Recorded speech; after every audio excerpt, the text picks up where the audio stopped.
nagdudukot daw yung mga damo. Ah, Ay, hindi ko alam kung saan sila nag-stampay ngayon. kaya ang ganda ng damo. Oo. Dati kasi nung naapak-apakan na upuan yung mga damo, kaya bawal sabi nila. Kaya pala Ngayon, wala na. Kaya marami ng pulis. No? Kaya marami nang lumipat sabi nila. Ang ganda, oh, ngayon na ako pumunta dito. Parehas ko yung anak ko, hindi kami palagala. Tapos kaming nagsimba, doon na lang kami sa gilid ng ano. Ay, ewan ko sa'yo. Basta ako, ikot ko na. Ay, sabi nga nilang tagal mo yung hindi ko pa alam kung saan ka pupunta. Ikot ko na kaya. Ha? Ikot ko na. Ano yan? Naka-video? Naka-live yan? No? Hanggang ngayon, ano? Si Silet nasa Dubai pa rin hanggang ngayon. Sino? Si Silet. Kilala mo yun? Yung maputi nun? Si Lisa. Si Lisa may anak doon. Oh?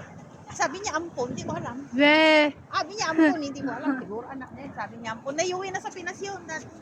Hindi, naubuwi na ba siya? Oo, naayos na yung visa. Si Ediha daw nakauwi na. Ito lang, pero bumalik din kaagad, sabi nila. Kasi si Apsal noon may connection kami noon. Ah, si Apsal? Oo, tapos Talaga? siguro si Ediha ayaw niyang i-connect sa amin si Apsal. Kaya nawala. Kami ni Melin noon tinatawagan ni Apsal. Talaga? Very good friend yun. Pero si Ediha naman, ayaw siguro. Si Ediha kasi noon, nasa bahay lang din yun eh. Pero si Lisa bumalik sa ano?